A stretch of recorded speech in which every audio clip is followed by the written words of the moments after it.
الشيطان الرجيم. بسم الله الرحمن الرحيم. وقضى ربك ألا تعبدوا إلا إياه وبالوالدين إحسانا إما يبلغن عندك الكبر أحدهما أو كلاهما فلا تقل لهما أف ولا تنهرهما وقل لهما قولا كريما واخفض لهما جناح الذل من الرحمة وقل رب ارحمهما كما ربياني صغيرا ربكم أعلم بما في نفوسكم إن تكونوا صالحين فإنه كان للأوابين غفورا.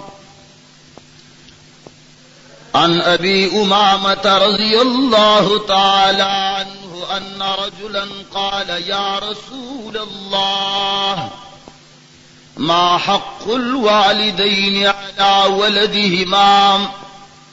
فقال النبي صلى الله عليه وعلى آله وصحبه وسلم هما جنتك ونارك أو كما قال رسول الله صلى الله عليه وسلم.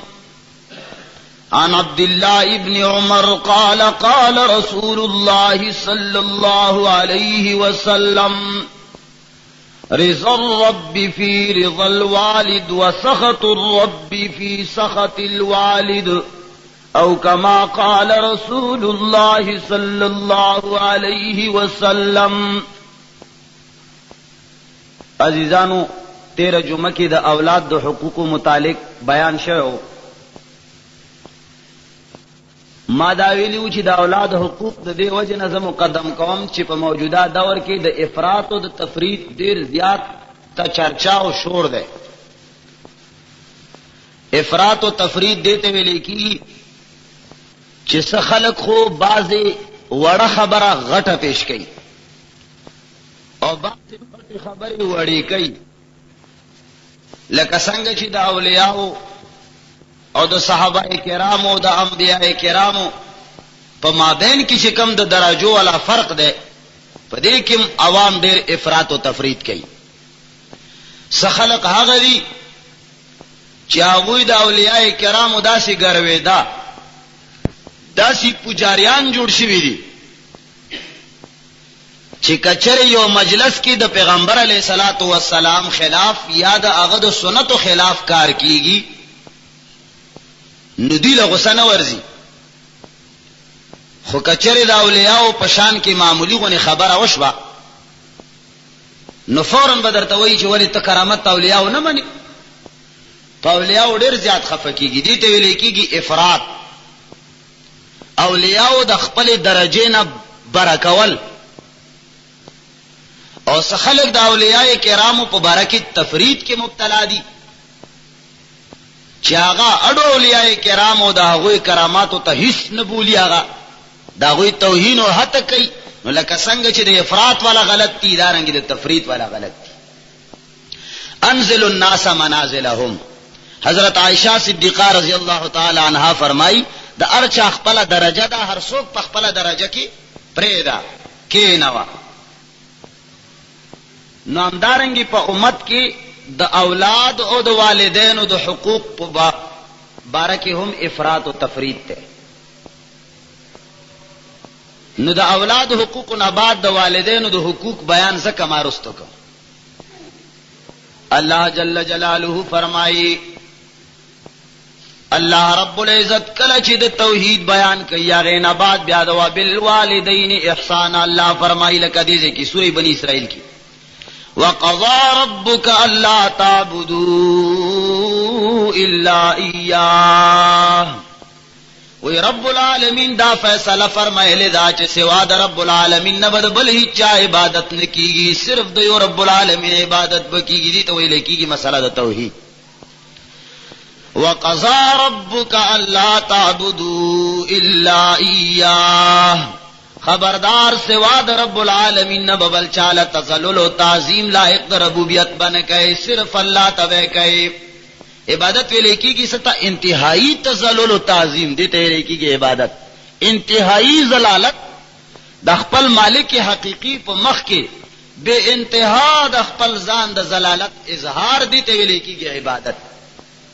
ځکه علماء کرام لیکلي دي چې کچره د چا افسر سره یا یو پیر سره یا یو بزرگ یا یو میا یا یو ولی یا یو د طریقې مشر سره د چا ملاقات وی نو دا لاس جوړ کر کے ادا سے پدې ملا کې دسی ټوغ شي داسې ور سره نو ودرېږي. زکه چې لاس نیول پنوم باندې ادا د ملې ټټول او دا انتهایی تذلل والا حالت صرف رب العالمین سره خایيږي چې هغه رب الارباب دې د تمام کائنات خالق او رازق دې. هغه رب العالمین په مخ کې با انتهایی ذلالت او تذلل سره انسان ودرېږي، دینه علاوه د بل چا په مخ کې ودا سي تذلل نه کوي چې هغه کې د عبادت دو کپرتای کم شي کې چې بوی دو عبادت پکې نو هغه شی به سوا د الله نه د بل هیڅ چا په مخ کې جایز نه. اگر کاغه مور پلار ولی نی، هغه پیرو میاو بزرگو پیغمبرو نبی ولی نی، بیا مغه نه جایز. صحابه کرامو یوزل محمد رسول اللہ صلی اللہ علیہ وسلم په خدمت کې عرض کو یا رسول الله منګورو چې دا مشرکین دا کفار د خپل بادشاہانو تعظیم کوي، لری نه چر رواني داسې سر ورته راشي ټیټ کی په سینې باندې لاس کې دینن سبا پښتنیم کوي داسې شي. یا رسول الله ته د ټولو نه زیات حقدار چې دا تعظیم منګ ستاولو کو. منګ چې رازونو صحابه کرامو ته عرض کا درخواست او حکم ولا ورکام چې بیا صحابه کرام رضینو ته زیات حقدار د دې تعظیم. محمد رسول اللہ صلی اللہ علیہ وسلم فرمائنا ہو جس میں عبادت کا دھوکا، ہو جس میں عبادت کا دھوکا نو مخلوق کی وہ تعظیم نہ کر. چې کمشي کې د عبادت دوکاو بوی پروتی ګوره د مخلوق چې الله پیدا کړي دا غوي داسې تعظیم جایز نه ده، خبردار. محمد رسول اللہ صلی اللہ علیہ وسلم فرمائی چې اے صحابہ کرامو کچری روی زمین باندې چاله د سجده کولو اجازت وې نو ما بخزل اجازت ور کړو چې د خاوند ته سجده ولګی لیکن نشتا. نو رب العالمین فرمائی چې وقضى ربك الا تعبدوا الا اياه، خبردار سوا د رب العالمین نه بد بل چا تعظیم نه کوي، د بل چا عبادت بنه کوي. مخکې فرمائی وبالوالدین احسانا، دو اشاره الله فرمائی. یو اشاره دا چې یو ځکه الله فرمائی چې ګوره ته عبادت سوا د الله نه بل هیڅ چاته ونه کې. بیا ورپسې متصلن وای چې د مور پلار حق ادا کوا. دې کې دا اشاره ده لکه څنګه چې عبادت الله ته فرض ده داسې د مور پلار تعظیم هم فرض او واجب ده. لکه څنګه هغه فرض بولی لکه څنګه د هغه و درجه ده دارنګ د مور پلار د تعظیم هم و درجه ده. وہ بھی فرض ہے تو یہ بھی فرض ہے. ذکر اللہ فرمائی توحید مسئلہ ورسرا وبالوالدین احسانا، یو اشاره ده. دویمه اشاره دار الله فرمائی خبردار د بل هیڅ عبادت مکوا الا ایاه، صرف رب کی عبادت کرو، صرف رب کی عبادت. لا تعبدوا الا ایاه، ډیر داسې سخته سره صرف د رب العالمین عبادت. بیا اول د شرک رد وکړه، صرف د الله عبادت بکای نو دا د شرک رد ده، یعنی شرک به نه کوي. نو کله چې رب العالمین فرمایي چې صرف د یو الله عبادت کوا نو د بل هیڅ چا مکوا. مخت الله فرمایي وبالوالدین احسانا، نو دې کې اشاره ده چې ګوره عبادت چې ستو ویل شي هغه د مور پلار هم جایز نه ده، عبادت به د مور پلار هم نه کوي، اطاعت به کوي، عبادت به نه کوي. محمد رسول اللہ صلی اللہ علیہ وسلم فرمائی لا طاعت لمخلوق فی معصیت الخالق، دا اللہ نفرمانی د مخلوق په اطاعت کې جائز نه ده. دا الله داسې نفرمانی چې ته د یو مخلوق د خوشاله ولو د پاره داغه د راضی کولو د پاره د الله نفرمانی وکي نه نه. نو وی ټیک ته د مور پلار اطاعت شته خو ګور الله سره شریک نه کې. یو صحابی فرمایي چې ما تخپل مور یو ځلوي چې اے بچیا زما دې پر رب العالمین باندې قسم وی تا نوې دین قبول کړي هغه د زړو پیرانو هغه زړې مولاو زړې تروي دي پریخي دي زما دې پر رب باندې قسم وی چې تر سو پورې توبه نه راوخ کې نو عمره بزر وټه نه خورم چې مړ شم. هغه صحابي فرمایي ډېر سوچ کې شوم چې یا الله دا خو سوې دلته قرآن حکم کوي چې وبالوالدین احسانا مور پلار سره به احسان کوي. الله فرمایي ولا تقل لهما اف ولا تنهرهما وقل لهما قولا کریما. الله حکم کوي چې ګورا د مور پلار په مخ کې به اف او هم نه کوي داسې کلمه او داسې आवाज به دخل نه نو باسه چې مور پلار دې ناراض شي. بل طرف ته ګورم دی وای چې کچره دې دا کلمه پرې نه خوام کچره زړه رسونه او وجونه دې و نکړل نو ګورا زروټه نه خرما خله چې مړ شم. وای مال محمد رسول الله صلی الله علیه وسلم حدیث مبارک یادو چې لا طاعت لمخلوق فی معصیت الخالق. وی ما ډېر هوش نه کار واغست وی ما سوال نه پیدا کیږي چې زه د مور دا خبره ومنم. وی ما ورته وی چې مور یاد ساته زما د رب العالمین باندې قسم وی هر قسم خدمت ته تیار یم لیکن کچره تا د دین د پر خودلو په باره کې د الله د توحید په باره کې ما سره ټکر واغست نو زه هر قسم مقابله له تیار یم خبردار. یو ورځ وی پورا روټه و نه خوړه د لوګي نډېره ناچار شو. دویم ورځ راغله بیا هم روټه و نه خوړه مطالبه برقرار و. دریم ورځ بیا هم روټه و نه خوړه وی زور نږدې شوم چې مورې ګور الله دا فرمایلی دي چې د مور پلار تعظیم کوه لیکن الله سره به شریک نه جوړي. زاغه خبره نشم منلې چې پاغه باندې مان الله او رسول خفقيږي نو زما دې پر رب باندې قسم وی کچره نه خوري چې و دې ګورم چې مرې نو بیا به هم زده دین نه توبه نه وباسم مرزي دا خوري او کنه خوري وی بس مجبور شو روټه په خوراک. نو د مور پلار به هغه خبره نه مني چې هغه د شرع خلاف د شرع مطابق د مور پلار امر کې با بیا وګردانی نه کوي. پیغمبر علیہ الصلوۃ والسلام هم د دې متعلق ډېر احادیث دي. ابو امامہ رضی اللہ تعالی عنہ فرمایي چې او سړی محمد رسول الله صلی الله علیه وسلم تراغه وی درخواست وکړي چې یا رسول الله ما حق الوالدین علی ولدهما. یا رسول الله دارته وایا چې د مور پلار په اولاد باندې څه حق دی. محمد رسول الله صلی الله علیه وسلم فرمایل چې مختصره خبره دادم هما جنتک و نارک.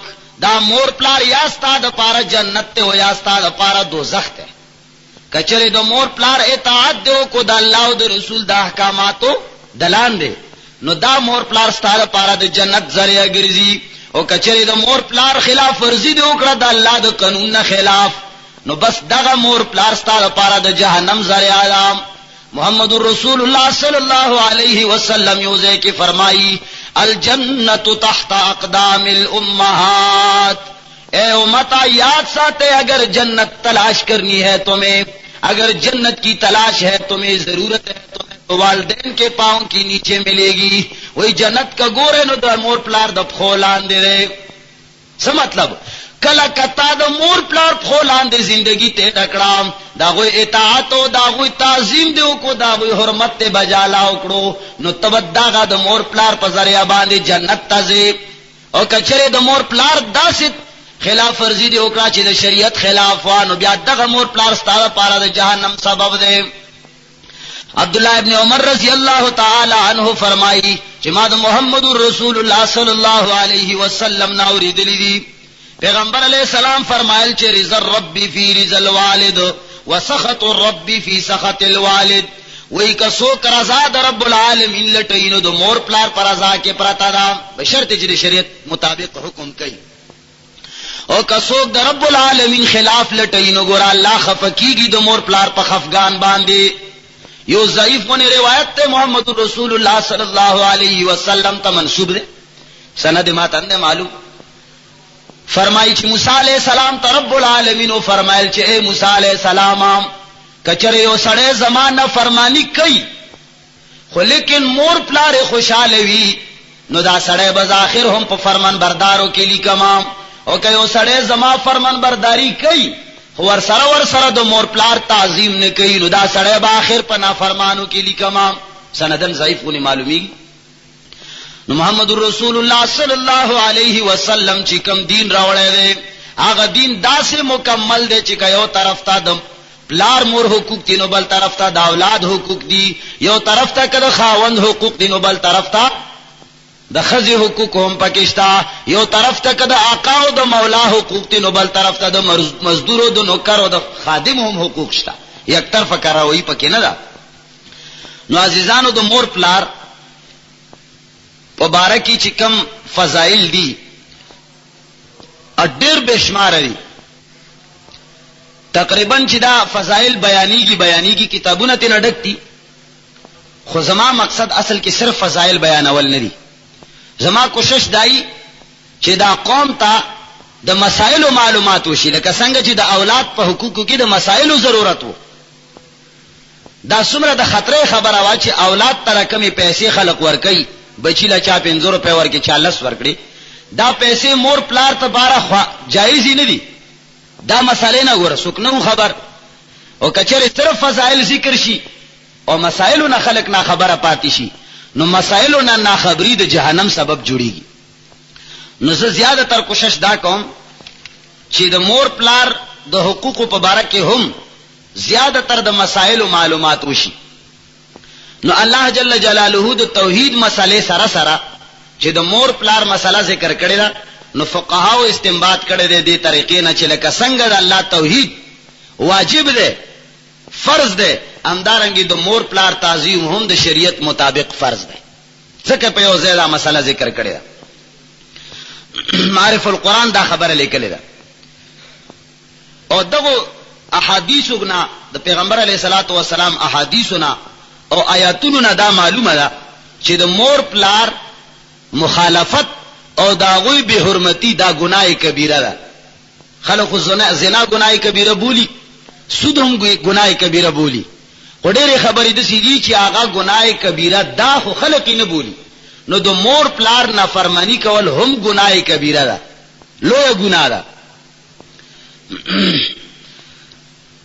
او آیت مبارک کې راغلی دي چې هغه کلمه د زبان نه استل چې هغه سره ادنا درجه باندې مور پلار ته تکلیف رسی، لکه قران مجید هغه کلمې تعبیر په اف سره کړی، خو اف کلمه ضروری نه ده چې ته چې اف خو نه جایز، خو سوک خو ولا جایز ده. ځکه چې اف خو نه ده کړی، سوک می ولا ور کړی، قران کې خو سوک نشته. ځکه چې زمون په قوم کې وابلم بیماری ده چې دی کله کم عمل کوي کنه چې ورته چې دا ناجایز ده نو دی وی چې منه راته وخیا منه شرط داسې قران او حدیث کې وخیا چې پیغمبر علی السلام منه نه کړی، لکه د سنتونو بعد دعا ده وغیرہ وغیرہ کنه.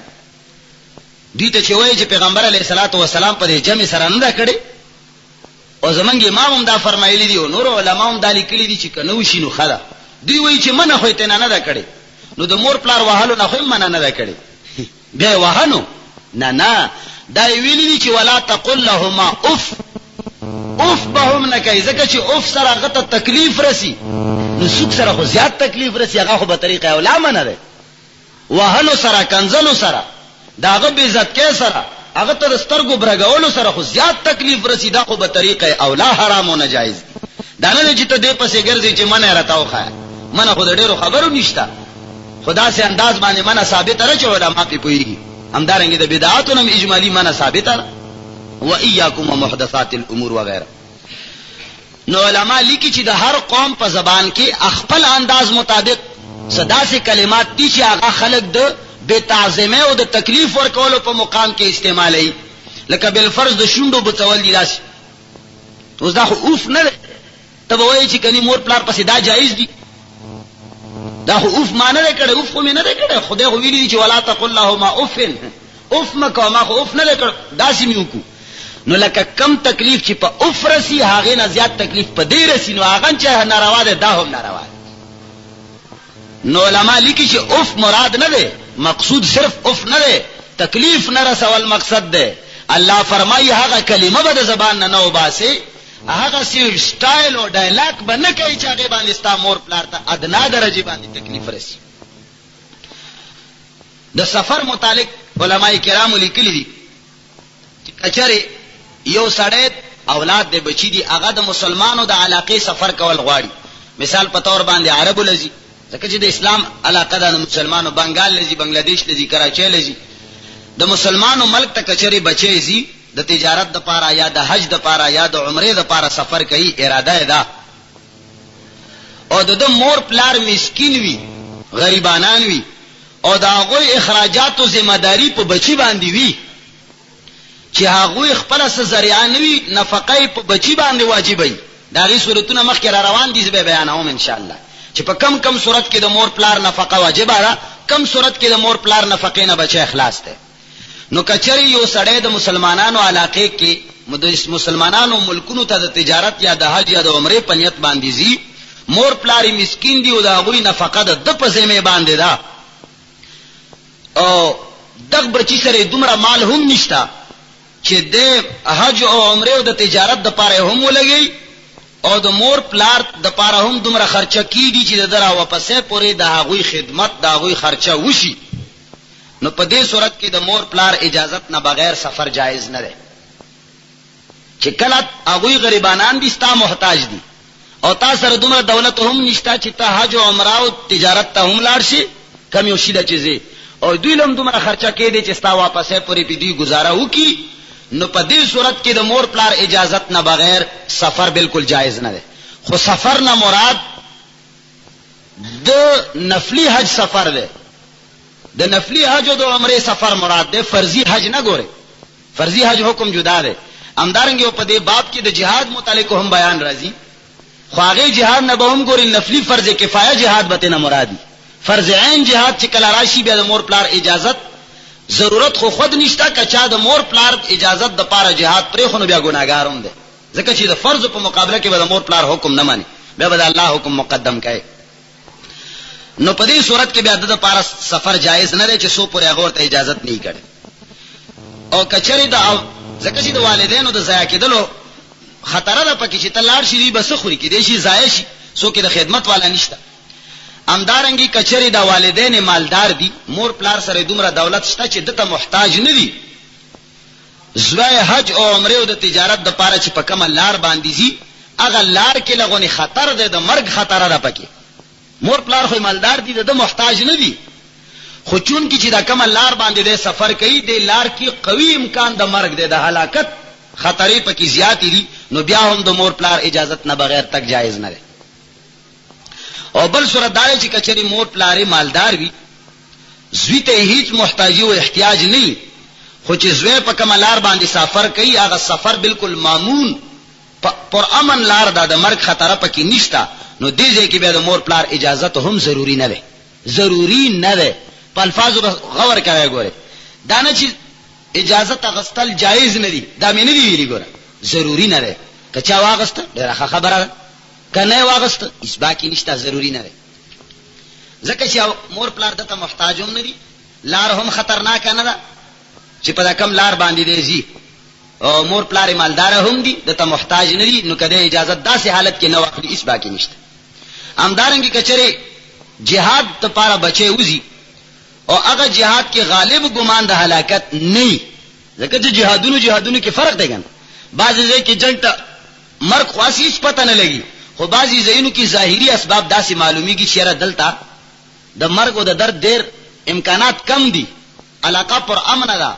مسلمانان خو مضبوطو ځایونو کې دي د کفارو د مشرکینو غلبا کم ده نو کچره جهاد تطلو او د هلاکت ګمان غالب نو او مور پلار مالدار وو نو د هغه اجازت نه بغیر هم د تللی شي او کچره مور پلار مالدار نو یا هغه ځای کې د مرګ خطر غالبه معلومه ده نو بیا د مور پلار اجازت نه بغیر نشي تللی بشرطي چې جهاد فرض کفایه وي که فرض عین وي بیا تللی شي او کله هلاکت قوي خطرې بغیر د اجازه ته بیا نشي تللی د مور پلار نه بخیا مور پلار مسکینانی هغه سره دومره نفقه نه چې هغه د ځان تنظیم ور سره وکي بل څوک د خدمت نه چې د علاوه څوک خدمت وکي او جهادم فرض کفایه وي فرض عین نه وي شوی نو په دې صورت کې بغیر د اجازه تک جایز نه ده علم دین د پاره چې سړی وزي طالب علم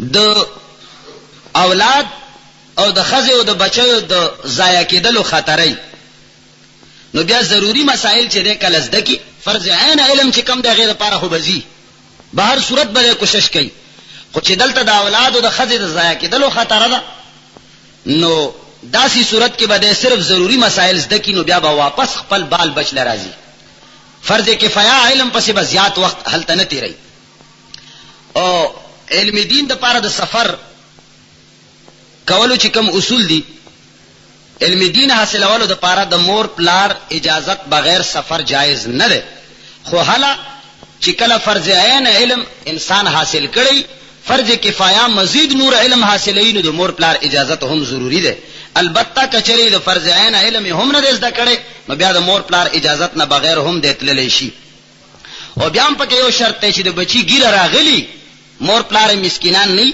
د خدمت ته محتاج نه د سره فرض عین علم هم نشتا خو چون کې دلته د سپینه خلا لکته ګیره نه دراغلی بیا هم مور پلار سره ولې شي چې نه بځي فرض عین علم نه هم سره ولې شي چې تر سو پوری دی ګیره نه دراغلی تومره پوری نشیتله کچری مور پلار د جهاد اجازت ورکی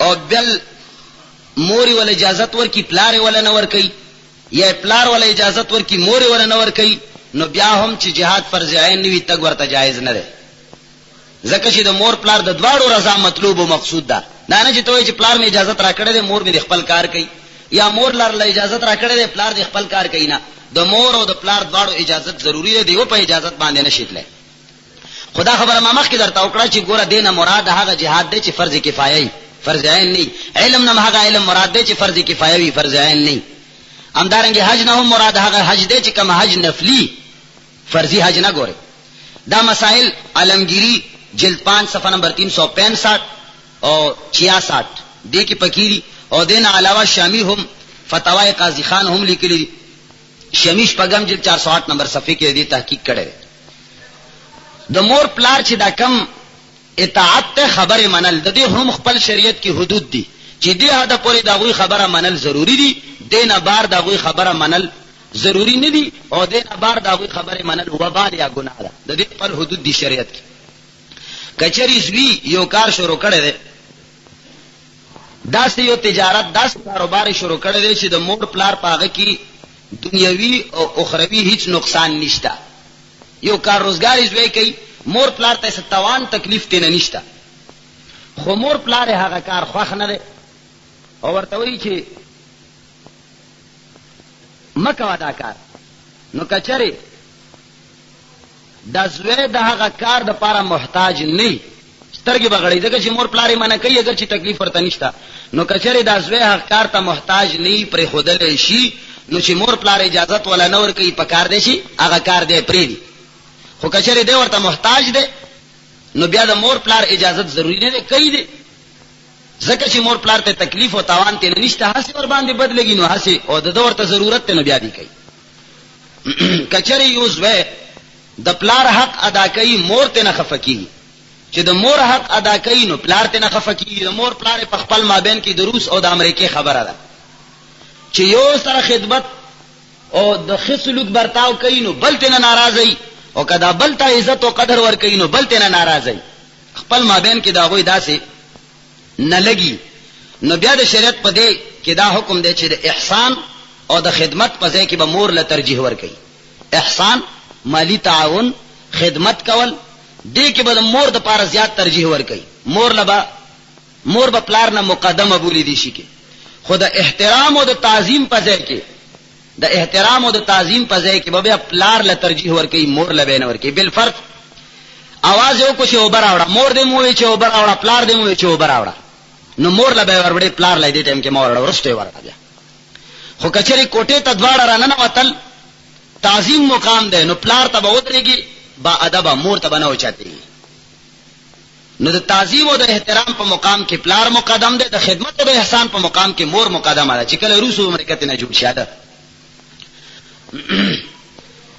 کچري زوی په مانځ باندې ولاړ ده اولاد دې مونږ کوي او مور پلار لیدل چې په نفلونو په مانځ ولاړ ده خې ولې چې په مانځ باندې ولاړ ده بیا یې هم ورته आवाज وکړ بچی تا نو زوی خپل مونږ کوي اولاد خپل مونږ کوي د مور پلار ته د جواب ورکولو هیڅ ضرورت نشته، ځکه چې هغوی خلې دلې دی چې الله ته ولاړ دی، هغوی سره دومره احترام نشته چې د الله د المده احترام وکړي. تعالی آوازونه کوي نو پرېږده، اوازونه دي کوي، خپل مونځ پوره کړه.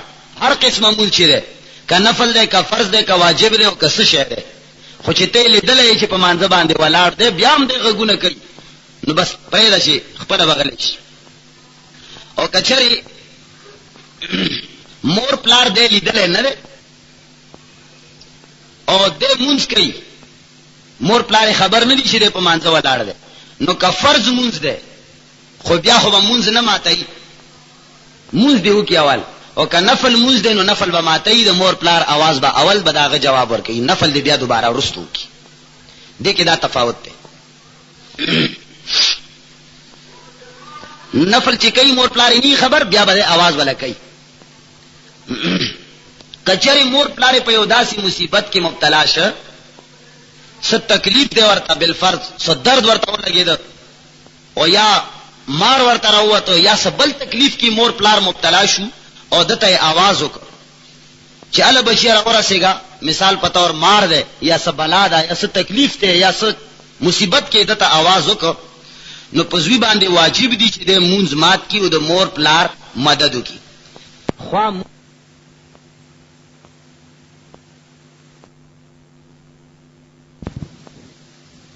کچری مور پلار په یو داسې مصیبت کې مبتلا شه، څه تکلیف دی ورته بالفرض، څه درد ورته ولګېده او یا مار ورته راووتو یا څه بل تکلیف کې مور پلار مبتلا شو او دته یې आवाज وکړ چې اله بچی راورسېږه، مثال په طور مار دی یا څه بلا ده یا څه تکلیف دی یا څه مصیبت کې دته आवाज وکړ، نو په زوی باندې واجب دي چې د مونځ مات کړي او د مور پلار مدد وکړي. خوا مونځ فرضي که واجب وي او که نفل وي، هر څه چې وي مور پلار خبر وي او که نه وي خبر، دې ځای کې د خبرو نه خبرو سوال نه پیدا کیږي، خو چې بشرطې چې مور پلار په مصیبت کې مبتلا دي او دلې आवाज وکړو. او فقهاو لیکلي دي چې دې ځای کې صرف د مور پلار درجه هم داسې نه ده، غیر یو اجنبی انسان دی، یو اجنبی ښځه ده، یو اجنبی سړی دی، مصیبت کې تعالی आवाज وکړو ته په فرض مانځه یا په نفل یا په واجب باندې ولاړ یې او د هغه مصیبت ستا په وجه لري کېدلی شي، ته د هغه مدد کولی شي، نو هم واجب دي چې ته مونځ مات کې اول د هغه انسان خیال وساتې، پس د هغې نه بیا مونځ وکړي، مور پلار یو که بل څوک. د مانځه د ماتولو طریقه دا ده چې کله مور پلار درته آواز وکړي نفلو باندې ولاړ یې لیدلی نه، نو چې په ولاړې باندې ولاړ یو طرف ته سلام وګرځوه، بس ورمنډه که یا ورته آواز وکړه، دویم طرف ته سلام ګرځولو هم ضرورت نشته، یو طرف ته سلام وګرځوه فوراً ولا آواز وکړه.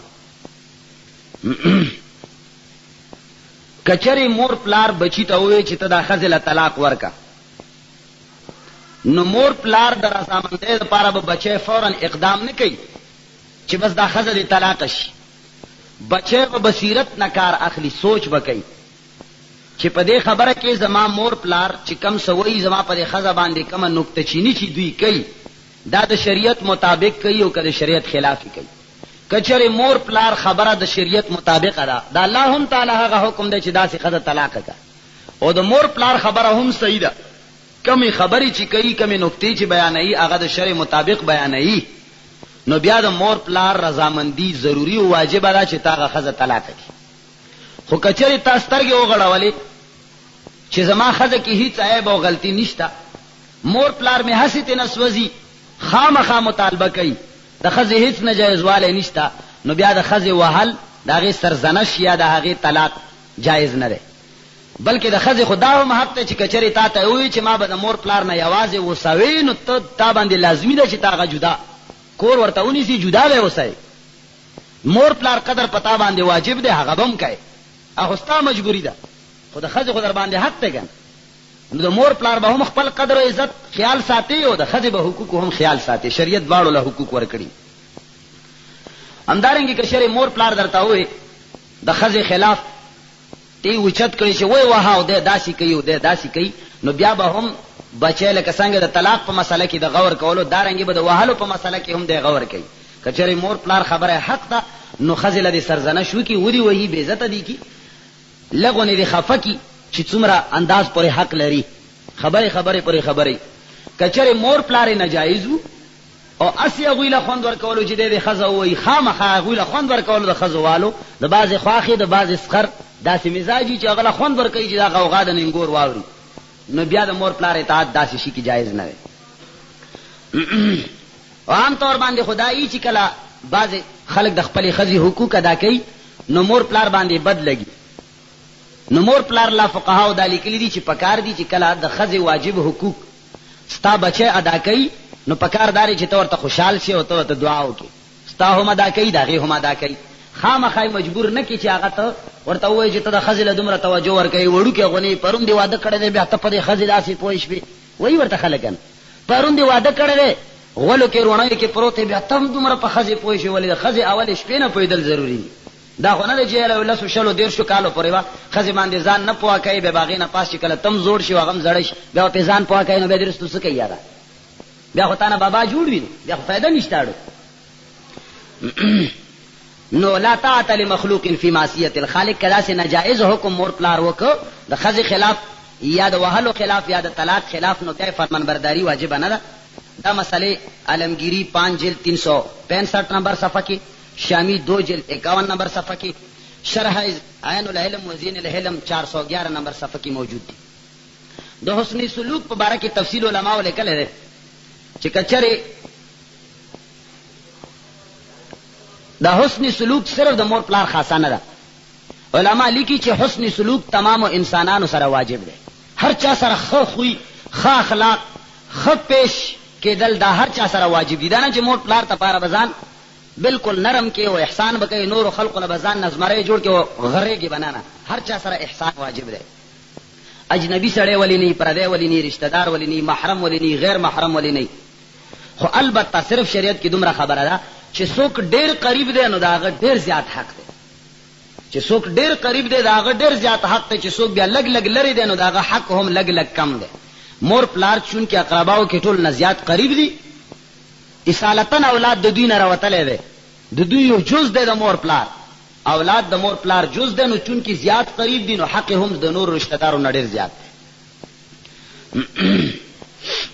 کنی دین علاوه نور چې کوم رشتہ دار دي هغوی سره هم د صله رحمۍ کټ کول هغه هم ګناه کبیره ده او ډېره سخته ګناه ده. والدین نو سره شفقت و محبت او نرم لهجې سره خبرو کول دا واجب دي. سعید ابن مسیب رحمه الله فرمایي چې مور پلار سره وقل لهما قولا کریما تشریح کوي چې د مور پلار سره د نرمۍ مطلب دا دی لکه یو خطاکار غلام د خپل سخت مزاجه مالک سره په کمه نرمه لهجه باندې خبره کوي. خطاکار غلام یو سخت مزاجه آقا او مالک سره څنګه نرمۍ سره چې غږیږي همدارنګې به مور پلار نه د یرې او د دهشت په وجه باندې نرمې خبرې به مور پلار سره کوي. قل لهما قولا کریما تشریح دا دی. او مور پلار سره به خپل ځان داسې ذلیل او داسې خوار به پیش کېږي، ور سره عاجزۍ سره شفقت سره به پیش کېږي چې د هغوی زړه په تا باندې خوشحالیږي. د مور پلار خدمت سره سره به هغوی دپاره دعاګانې هم غواړي، ښې ښې دعاګانې به هغوی دپاره غواړي. که چېرې مور پلار د کافر وي نو زندګۍ کې دنیا کې په ژوند باندې هغوی دپاره دنیاوي د مشقت نه د نجات او د هدایت دعاګانې به ورته غواړي چې څو پرې ژوندی دی د مشقت نه د نجات او د هدایت، چې الله دې تا د هر قسمه تکالیفونه وساتي، الله دې تا ته هدایت وکړي. پټې پټې دعاګانې به ورته غواړي. چې کله مړه شي نو که د کفر په حالت کې مړ شو نو بیا د هغې نه بعد د رحمت یا د جنت وغیره هیڅ قسم دعا هغه دپاره جایزه نه ده. معرف القرآن کې مفتی محمد شفیع صاحب لیکلي. مور پلار له چې آواز کوي نو ښه خواږه انداز باندې چې کوم ښه لقب دی هغې سره به یادوي. بعضې خلک تاسو خیال کړي خپلې مور ته یا خپل پلار ته په دې یو کلي کې نوم یې اخیستلی نه دي پکار، یو کلي کې یو کور دی هغه خپل پلار ته وایي چې بتله بوتل سی بوتل. دا واقعي خبره ده، دروغ نه ده. وایي دا بچپن نه بس داسې عادت شوي دي، واړه کټو لوی لوی زامنې دي تقریبا وسیم شته، خو مشر چې کم دی هغې ته وایي چې بتله. نو داسې نمونه نومونه اگر که هغه مشهور شوي وي یا واړه کټې ټول اخلي نو داسې مور پلار دپاره داسې بېهوده نوم جایز نه دی. خو لقب سره نوم اخیستل پکار دي. مور پلار سره کېناستل پس وخت کې او هغوی سره د محبت او د مینې او د شفقت خبرې. مور پلار په هفته کې یو ځل یا دوه ځل زیارت کول که ژوندي، که مړی نو مرګ نه بعد قبر ته هم چې نږدې څه وخت نه وخت سړی هفته کې یو ځل بغیر د ناجایزو کارونو د ارتکاب نه د شرع مطابق چې کم زیارت ته نو د مور پلار قبر ته ورتګ پکار دی. څه دعا درود څه وظایف وایي سړی او ثواب یې ورپسې وبخي او دعا ورته وکړي. دا هم د مور پلار یو حق دی، حسن سلوک دی. همدارنګې مور پلار چې ژوندي دي نو اجازت دې تینا اخلي، بغیر اجازت دې مور پلار کوټې ته او کور ته نه ننوځي. او چې کله مړ شي نو بیا استغفار سره ورتګ پکار دی چې مور پلار د پاره به استغفار غواړي. دا یو قسم اجازت دی چې الله دې وبخي. اصل مقصد د زیارت قبور هم دا دی چې هغوی له دعا وکړي. زمونږ خلک خو یې د هغوی نه غواړي د دوی په حق داسې وکړي، د دوی په برکت داسې وکړي، د دوی په جاه داسې وکړي، د دوی په عملونو باندې داسې وکړي. عملونه د هغه دي او پیشکیي دی. دا ځای کې دعا پکار دی چې مرده له سړی دعا وکړي.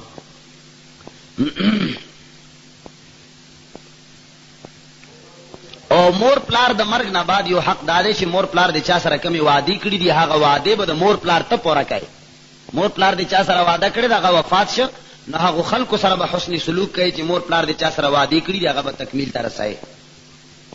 هغه چې کوم وصیتونه کړی دي هغه به هم د شریعت مطابق پوره کوي.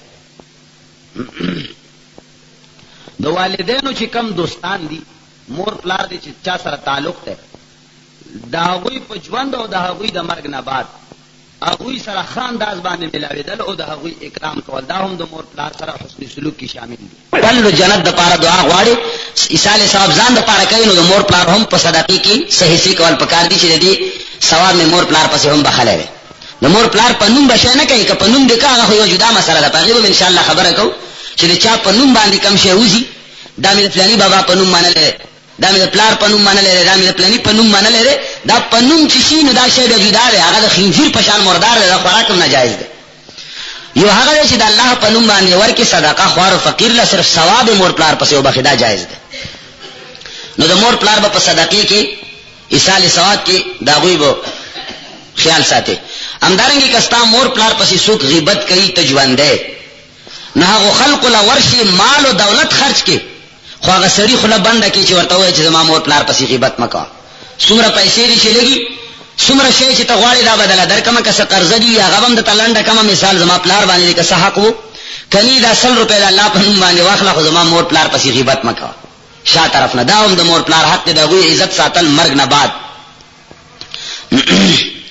همدارنګه مور پلار کچری درنه جدایي یا درنه لري نو د هغوی په خدمت کې هدیه عطیات پیش کول کله یو شی ورولېږي کله بل شی ورولېږي دا غوی د خوشالولو لپاره. او کچری سفر کې غوی ته خط لګل او دا غوی ټلیفون کول غوی ته لکه موجوده دور کې البته کچری غوی درته دا وای چې بچیا راشه نو بیا دا غوی خبرې منل د شریعت په حدودو کې پکار دار چې به تاسو نه جته ته بیا خطر ولېږي غوی راغوخته نو پکار دي چې د حکم تعمیل وکي راغوخته چې راشه نو بیا پکار دي چې سفر نه راشي. مشرور پکور کې هغه هم د پلار په درجه کې دی لکه څنګه چې د پلار حقوق دي همدارنګه د مشرور هم په کشران ورونو باندې حقوق دي. مشر خور د ترور برابر ده نه مشر خور او ترور دا هم د مور برابر دي لکه څنګه د مور حقوق دي همدارنګه د مشر خور او د ترور هم حقوق دي په سړو باندې اولاد باندې. هغه سره دغه سلوک پکار دی لکه څنګه مور پلار سره سړی کوي. بعض خلکو په کې ترم ذکر کړی چې د تر هم د پلار په درجه کې دی. ایو غلط فهمی خلکو ته دا شوی دا چې خلک حسن سلوک دیته وایي چې بل در سره ښه کوي نو ته ور سره ښه وکړي. علما لیکي چې حسن سلوک دیته نه وایي چې تا سره بل ښه کوي نو هغه نه بعد ته ور سره ښه وکړي عدلي بدلي. حسن سلوک دیته وایي چې کبل تا سره بد کوي نو هم ته ور سره حسن سلوک وکړي دیته ویل کېږي حسن سلوک. دا مسالې شامی شپږم جلد 411 نمبر صفحه کې ذکر دي 418 نمبر کې هم ذکر دي. د والدینو د نفقې متعلق تفصیل چې د والدینو د مور پلار نفقه کم وخت کې په کم چا باندې واجب ده. پیغمبر علیه الصلاۃ والسلام ته یو سړی راغو نو هغه ورته وایي چې ان لي مالا وولدا وان ابي يحتاج مالي فقال انت ومالك لابيك ان اولادکم من اطیب کسبکم فکلوا من کسب اولادکم او کما قال رسول الله صلی الله علیه وسلم.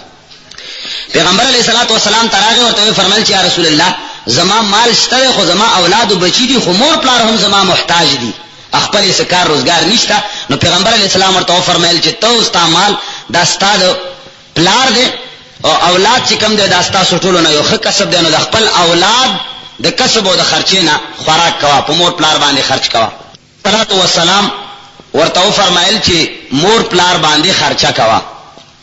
دې کې یو مشهوره مغالطه ده ما غالبا د اولاد په حقوق کې هم دا بیان کړی و چې خلکو دا تصور کړی چې انت و مالک لابیک مطلب دا دی چې د اولاد تمام مال او جائیداد او دولت چې صدا اولاد ده د اولاد چې کم ده هغه بس ټول د مور پلار دی. د مور پلار اختیارات دي نه دا مسله داسې نه ده. بدر تویلو چې اشرف علی صاحب تانی رحمه الله اعتدال په نوم باندې وا مسله نه یو رساله په بوادر النوادر کې لیکل ده. هغه کې فرمایلی دي چې دینه مراد دا دی چې کچره د چا مور پلار فقیران دي د کسب او د کار جوګن دي نه شي کولای او بچي مالدار دي دولتمند دي د مور پلار زریعان نشته. نو مور پلار جبري حق د اولاد په مال کې پکې د اولاد د مال نه به مور پلار دومره مال خوري چې څومره دوی خوړلې شي. انت و مالک لابیک مطلب دا دی. اشرف علی صاحب تانی رحمه الله لیکلی دي چې ځکه بل طرف ته د پیغمبر علیه الصلاۃ والسلام یو صحیح روایت ته چې لا یحل مال امرئ الا بطیب نفسه. کچره دا خبره داسې شي لکه چې د خلکو ته مراد هغه چې انت و مالک لابیک بس هر څه دا غدي د اولاد بالکل حق نشته. نو بیا خو لا یحل مال امرئ مسلم الا بطیب نفسه ولا روایت سره ډیر عظیم تکرار راځي. نه چون کې د مسلمان مال د هغه د اجازت او د طیب خاطر نه علاوه جایز نه دی او د مور پلار له چې کم جایز دی دا بقدر ضرورت دی. د مور پلار د نفقې د واجب کېدل وګوره دوه شرطونه دي. دا بنیادی خبره ده. په دغه دوه شرطونو باندې تمام مسائل متفرع دي. اول خدا ده چې والدین فقیر وي اولاد باندې د مور پلار نفقه هله واجب ده چې دا دوه شرطونه وي. یو شرط دا چې مور پلار فقیر وي دولت نه لري. فقیر دې ته نه وایي ګوره چې کروڑپتی نه یا لکپتی نه. د فقیر او د دولتمن تعریف مختصر غونه واوره. شریعت په زبان کې فقیر هر چاته وایي چې داغه سړي په کور کې سپین زر سره زر نقدي پیسې مال تجارت ضرورت نه زیات سامان دا پنځه قسمه سيزونه دي. ضرورت نه زیات سامان څه ته ویل کېږي لکه درو جوړو نه زیات چې کمی کپڑے دي دا هم د ضرورت نه زیات دي. دا به د زکات په نصاب کې شمارای د دې زکات وباسه. یا هغه سامان چې کم په تختو باندې پروت کال کې یو ځل هم خیبري ته شرط نشي راغسته هغه هم ضرورت نه زیات ده. ټي وي ډیش وی سي ار دا د له لعب ول چې څومره سيزونه دي دا ټول د ضرورت نه زیات دي. نو کچره دی یو سړی په کور کې سونا چاندي نقدي پیسې مال تجارت ضرورت نه زیات سامان دا هر 15 واړه سيزونه را جمع کې 52 تولې چاندې ته قیمت رسی. غالباً چې نن سبا دور کې د 52 تولې چاندې قیمت تقریبا 3000 ده یا 3000 ده. نو دې ته د شریعت په اصطلاح کې امیر وایي. دا غریب نه ده چې دا 15 واړه سيزونه په کور کې را جمع کې 3500 روپے ته د مالیت رسی. نو دا سړی د شریعت په لحاظ کې بالکل فقیر نه دی. د باندې زکات نه دی جایز. صدقات واجبات لور کول نه دی جایز. دله اغستل هم نه دی جایز. خو چې کم سړي په کور کې دا 15 واړه سيزونه را جمع کې سلک سپین زروي مثال یا سره زروي ور سره یا مال تجارت وی ضرورت نه زیات سامان وی سنغ دي پیسې وی چې را جمع کې هغه ټوټل 3000 3500 یعنی 52 تولې چاندې مالیت ته ونرسي. نو دې ته د شریعت په اصطلاح کې فقیر وایي. او موږ تاسو فقیر دي ته وایي چې دا گاډي نه چلیږي. دولت مناغه ته وایي چې کروڑپتی. نو دا تشریح یاد ساته. نو دا مور پلار نفقه په اولاد باندې هله واجب ده چې مور پلار کې دوه شرطونه. یو مور پلار فقیر وي او دویمه خبره ده چې اولاد مالدار وي. مور پلار فقیر وي اولاد مالدار وي. نو پس دا غینه بیا د اولاد حق ده واجب ده ور باندې چې د مور پلار نفقه ادا کړي. البته دومره اختلاف د فقه په کتابونو کې شته چې یو د عملیت نس کم سړي سره سړی مالدار جوړیږي. په دې کې صرف دومره اختلاف ته چې آیا د صدقه فطر د وجوب د پاره کم نصاب ده دې سره سړی مالدار جوړیږي کنه بل نصاب سره سړی مالدار جوړیږي. نصابونه دوه دي کنه، ما درته ویلو. یو هغه دی چې دا 15 واړه سیزونه راجمع کی 3000 یا 3000 ته ورسی 52 تولې چندې ته اله ورسی. نو دغه سړی به د چا زکات نه اخلي، سرسیا د چا څه شی به نه اخلي، خو البته په د باندې هم واجب اعلان ده. خو کچري د ضرورت نه زیات سامان ته نه او باسي د نور څلور واړه سیزونه د 52 تولې چندې ته ورسیدو، نو بیا د سړي باندې د زکات ادا کول هم واجب دي. صرف دې کې لغون اختلاف ته، نور اختلاف نشته چې مالدار کم یو ته ویلې کیږي. خو بهرحال چې 3500 روپے ته مالیت 52 تولې چندې ته رسی، نو هغه ته مالدار ویلې کیږي. د مور پلار نفقه اخراجات د خوراک خاک د اولاد په ذمہ باندې دي. خدا دو شرطونه به ذهن کې یاد ساتي، هر مسلې سره سره دوهراول نشي. د والدینو او داغوی بچی کچری دواړه محتاج دي. والدین هم غریبانان فقیران دي، اولاد هم خکانګل دي، او دواړه د مور پلار د کاروبار صلاحیت لري. مور پلار هم کار روزگار کولای شي چې کوي، او اولاد هم د کار روزگار جوړي، هغه هم کار روزگار کولای شي. نو په دې صورت کې بیا هم د مور پلار نفقه په اولاد باندې واجب نه ده، ځکه چې بچي هم غریب دي، مور پلار هم غریبانان دي. خو مور پلار هم کسب مزدوری کولای شي، اولاد هم کولای شي. اولاد دي ځان لکې، مور پلار دي خپل ځان د پاره، پلار دي کسب کوي، خپل روزي دي خوري، خپل کاروبار نه بخوري. البته کچری پلار یو داسې شی او چې هغه تجارت نشو کولای، نه اهلو کار روزگار نه وزدا، 1000 روپے باندې شی غسته په 500 روپے خرڅولو، داسې تاجر وو چې پوهیږي چې د کاروبار اهل نه دی، یا څوک ور باندې اعتماد نه کوي، کار نشي کولای، سوجي نه نشي کولای. په دې صورت کې کبچه فقیر وي، نو هم هغه صورت کې پیدا کتلی شي چې کچري د فقیر بچي اهل او عیال شته، نو د اهل او عیال کې خپل مور پلار شامل کی، چې په اهل او عیال باندې د خوري، نو په مور پلار باندې به هم خوري. په هغه صورت کې چې مور پلار کار نشي کولای، نه اهلی یا سبل سو بیماری سے مرض سو وجه پکی. کچری په اولاد کې یو بچی دی یا یو لور ده د چا، نو کایو لور ده، هغه لوري ذمہوار ده د مور پلار نفقه به ادا کوي. کله چې کله مور پلار فقیر هم ده او دا لور سره دولت هم شته او مور پلار د کار روزگار هم نه دي، نو کچری یو لوري ده هغه باندې نفقه واجب ده، او کچری یو زوی ده نو په هغه باندې نفقه واجب ده. کچری د یو سړي دوه زامن او دوه لونه دي، یا یو لور او یو زوی ده، نو دواړه مور پلار خرچه با دی برابر کوي. دا دوه لونه او دوه زامن چې کوم دي دی به برابر خرچه په خپل مور پلار باندې کوي. یو لور یو زوی ده، نو هغه به برابر نیمه خرچه به خور کوي او نیمه برور کوي مور پلار لپاره. دې کې هغه صورت نه ده چې ذکر مثل حظ الانثیین، چې دوی چې به زوی کوي او وایي سبه لور کوي، نه، دواړه برابر نصف مدد به کوي، مور پلار به ساتي. او کشری دواړو کې یو زیات مالدار او بل غریبو، بیا به هم نیمه خرچي. او کچری په دواړو کې یو کافر او یو مسلمان، بیا به هم نیمه خرچي. دا نه چې کافر به معافي، هغه به هم د مور پلار خرچه کوي. کچری بچي د مور پلار د نفقینا انکار وکړي چې زنه کوم په مور پلار باندې خرچه، او هغه کې قاضي هم نشته چې شکایت یې کی پلار چې وایي چې دا زما بچي مال واجب نفقه نه راکړي، او بچی سره دومره شته هم دي، مالدار دی د شرع مطابق، او د مور پلار نفقه په واجب هم ده چې کوم صورتونه ما ذکر کړل. قاضي هم نشته، زوی انکار هم وکړو، نو اوس مور پلار لپاره جایز دي چې هغه د خپل زوی مال او دولت نه دومره غلاو کی چې څومره باندې دوی خپل ژوندۍ تیرولې شي، پټه هم ته نه خړلې شي، ځکه چې حق دی واجبي جبري حق دی. نو کپټ کړل پغلې ته نه خپل مال خوړو، لکه څنګه چې د خپل مال غلا جایز ده. یو سړي سره ستا دولت ته پیسې دي 1000 روپے، هغه تعالی قبر کې بالکل جایز حق دی، نه دل درکې. نو کته دا هغه په مال باندې قادر شوي، نو د 1000 روپے برابر هغه مال ته پټولای شي، خو د 1000 روپو نه زیات بني. دا نه چې 1000 تانه ایثاری کړی ته نه داسې غوا بوزي چې وته چې 12000 ولا بوزه تعالی اندر کوم، نه، دا جایز نه، د خپل حق مطابق غلا بیا ته ناجایز ده. شریعت د دې شیزونو ډیر زیات خیال ساتلی. او کچری زوی موجود نه، اولاد چرته بچي چرته تلو، مور پلارې د د زوی د مال نه پغلې باندې یا پسو هغه باندې پیسې واغسته. مثال د زوی په اکاؤنٹ کې پیسې جمع وي، مور پلارې دلته دی او د چرته عربو ته تللې، مور پلارې ورغله حالته وته وې شي بې د مور د خپل بچی د پیسو نه مال 1000 روپے راکا یا دومره مال راکا، چا سره امانت یې خوي وای غسته بل فرض.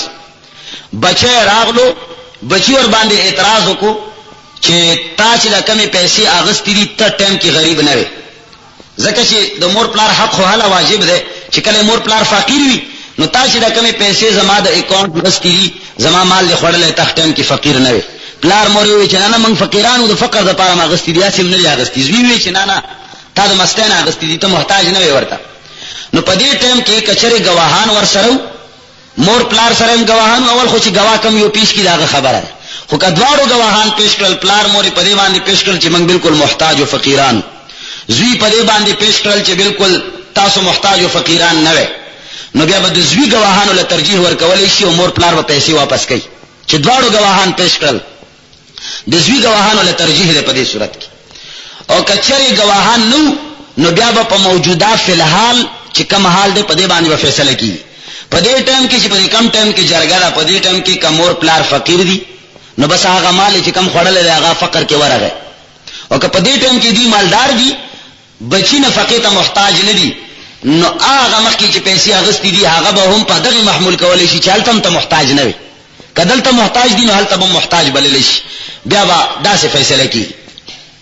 خو کچره یو داسې مور پلار دي چې دا هغوی یو نوسی ژوندی دی، یوه لوري هم ژوندی ده، ښځه او مېړه دي، د هغوی یو نوسی ژوندی دی، زامنې نشته، یوه لور ژوندی ده، نورې څوک نشته، نو نفقه په لور باندې واجبه ده، نوسی باندې نه ده واجبه، ځکه چې نوسی په قرابت کې دته ډېر لرې دی، نوسی چې کوم دی هغه ډېر لرې دی، لور نږدې ده. نو ما درته وویل چې دا د قربت نږدېوالي او لرېوالي باندې فیصلې کېږي. نو چې یو نوسی ژوندی دی، د زوی زوی موجود دی، یوه لور ژوندی ده، نو د نفقه چې دی غریب دی، مور پلار نفقه په لور باندې واجبه ده، په نوسی باندې نه ده واجبه. کچری یوه نوسی موجوده ده، د زوی لوري موجوده ده، د زوی لور، او یو ورور موجود ده، یو طرف ته ورور ژوندی دی، بل طرف ته د زوی لور شته، نو نفقه په د زوی په لور باندې واجبه ده، ورور باندې نه ده واجبه. ورور قرابت کې تنه لري ده، هغه د زوی لوري چې کومه ده هغه ورته نږدې، نو هغې باندې بیا واجبه ده، په ورور نه ده واجبه. او چې څوک یې کوي هغه خو ښه خبره ده، خو د شرع یعنې واجب حق داسې دی. که چېرې د یو سړي پلار هم ژوندی دی او زوی هم دی، او د هغه نفقه زوی باندې واجبه ده، په پلار باندې نه ده واجبه. یو سړی دی، د هغه پلار هم شته دی، زوی هم شته دی، نو نفقه یې په زوی باندې واجبه ده، په پلار یې نه ده واجبه. په دې مسلې خو پوه شوې که زوی ورته نږدې دی، پلار باندې نفقه نه ده واجبه، زوی به د خرچه کوي. که چېرې یو سړي نیکه هم ژوندی دی او د زوی هم موجود دی، نو بیا به د نفقې 6 حصې کېږي. د یو سړي نیکه هم ژوندی دی، کمزوره یو سړی دی، د هغه نیکه شته، او د هغه د زوی هم موجود دی، د نفقې به 6 حصې شي. یوه حصه به یې نیکه لنډوي، 5 حصې به یې نوسی لنډوي. دا د شرع تقسیم دی. مسلمان زوی باندې د کافر مور پلار نفقه هم واجبه ده. زوی مسلمان دی، مور پلار کافر دی، نو بیا هم مور پلار نفقه په دې زوی باندې واجبه ده چې کوي به دې نه ځان نشي خلاصولی. دا مسائل شامی کې دریم جلد 621 626 پورې موجود دي.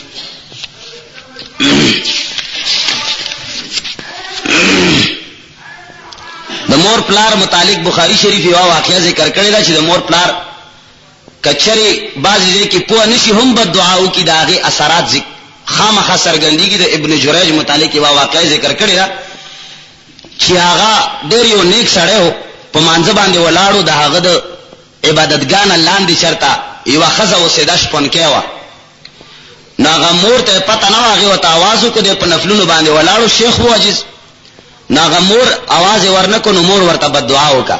نو چې کله یې بددعا ورته وکړه، هغه څو ورځې بعد الله پاک هغه حالانکې بددعا په غلط فهمۍ باندې بنا وه، ځکه چې هغې ته پته نه وه چې دی په مانځه باندې ولاړ دی، او دله به د مسلې معلومات نه و کېدی شي، نو څو ورځې بعد هغه لاندې د شپونکې زوی او شاهي خاوند نه و. خلکو ورته چې دا تا چا نه راوړو؟ جرج نه مې راوړ. خلکو یې چې دی خو مونږ ته زبرګ ځان کوي او دی داسې کارونه کوي. خلکو راولي او ښی پوسټ یې که وی وهه. هغه وایي چې اخر وجه څه ده؟ وایي تا دې ښځې سره زنا کړې ده. نو بیا هغه هلک نه تپوس وکړه چې کوم ماشوم شوی و. هغه ماشوم وي ته آواز وکړه چې زه د فلاني شپونکي نه پیدا شویم، دنه نه یم پیدا شوی. وروسته بیا صفایي وشوه. خو دا واقع د دې لپاره ذکر ده چې کوي د مور پلار که چېرې په غلطه باندې هم دعا وکړي نو بد دعا نو هم ترې ځان ساتل پکار دي. اثر یې خامخا وي.